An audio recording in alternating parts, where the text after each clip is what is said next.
Hi, I'm Alan, and I'm driven to know. Today, we will talk about COVID-19 truths. Rather than spending valuable time debunking misinformation about COVID-19, I'm going to talk about some of the truths that we do know about COVID-19. And links to this information will be listed in the description below. We have entered the next wave of the pandemic, and it's only going to get worse before it gets better. We had a huge spike in June and July, and we are starting to see an even bigger spike now. Here in Texas, each day since November 1st have shown a rapidly rising rate of infections. Here are some images that show that from Worldometer.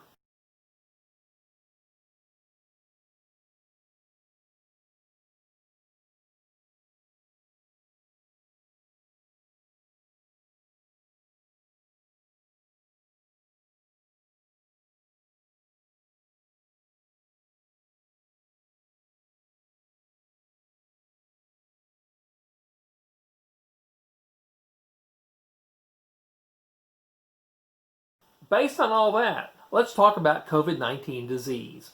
COVID-19 caused by the novel coronavirus is real. It is not a hoax. It is not the pandemic that some people claim it is. No one sat down, no government or shadowy organization, and planned this out and decided that this was going to happen. It is a natural occurrence. It is very contagious, more so than the flu. It can be spread by people who appear to be sick with the classic COVID-19 symptoms of the dry cough and difficulty breathing. It can also be spread by people who are asymptomatic, that is, people who do not appear to be sick and possibly don't even feel sick at the time. It can make you very sick. You can die. You can experience permanent physical damage or disability to your lungs, even requiring a lung transplant, to blood clotting that leads to strokes, heart attacks, and peripheral arterial disease, which is blood clotting in your arms and legs. And there is no cure yet. Hopefully there will be, but there's not one right now. There are treatments, and they vary in their effectiveness. Remdesivir and monoclonal antibodies are two of the ones that we've heard a lot about. And at least 3 vaccines should be available to the public in 2021. So that's good news. In the meantime, seeing as there's no cure for any of this, what are some precautions that we can take? Avoid groups or crowds. Stay at least 6 feet away from other persons, especially if you're indoors. Don't touch other people. No handshakes, hugs, kisses, anything like that. Make only necessary trips. If you have to go to work, go to work. If you go to the grocery store, go to the grocery store. Anything essential like that. Don't go to the bar. Don't go to the restaurants. Go only on necessary trips. You also need to wear a mask that covers your mouth and your nose. Wearing your mask below your nose is not going to be effective for anybody because that's where it gets into your body generally, is through your nose. So cover your nose, cover your mouth. And do not wear one that has an exhaust valve on it. It's protecting you from other people, but you are spreading around whatever bacteria or viruses you have in your breath through those exhaust holes. And there's an article in the links below that talk explicitly about that. Wash your hands frequently and wash them for at least 20 seconds. If you can't wash your hands, use hand sanitizer that has at least 70% alcohol in it. Keep frequently touched surfaces clean.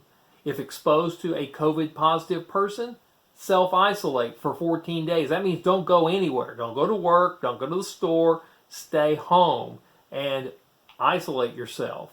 If there are other people in the house, try and isolate yourself from them as best as possible. So, what does this all mean right now? We've talked about precautions, we've talked about the nature of the disease. What does this all mean for you and me right now? This is a serious situation because COVID-19 is rapidly spreading. We must be diligent about the precautions we just talked about. Don't slack off just because you're tired of taking the extra precautions. You don't know who could be contagious. You don't know how sick you will get. You don't know what vulnerable persons you might infect if you are contagious. These are all known unknowns. These are things we can't know about any person we casually come in contact with. We have to be cautious. These precautions are not violations of our personal rights or freedom. They are acts of personal responsibility and care towards others. This should resonate with all of us, particularly in a culture that talks a lot about personal responsibility. You are responsible for not doing things that are going to hurt other people. If you're planning a Thanksgiving get-together with people you are not already living with, cancel it. I know that sounds harsh, but you need to take those people's health and your own health into consideration. This is the time to be considerate of other people, not cavalier with their health or your own. Takeaway here, everything that I've talked about today is based on what the Centers for Disease Control, the CDC, have recommended. The CDC is staffed by health professionals. The CDC is a professional organization with expertise that knows about disease and how it spreads and how to protect us from it. And happy Thanksgiving, even though it doesn't sound like I'm very happy right now. Just to let you know, I won't be posting another video until December 6th, and then I will see you at that time. I hope you found today's video helpful. If so, like and subscribe below. If I'm going to pay the bills, please support me on PayPal in the pinned comment also below. I'm Alan, and I'm driven to know, and you be too.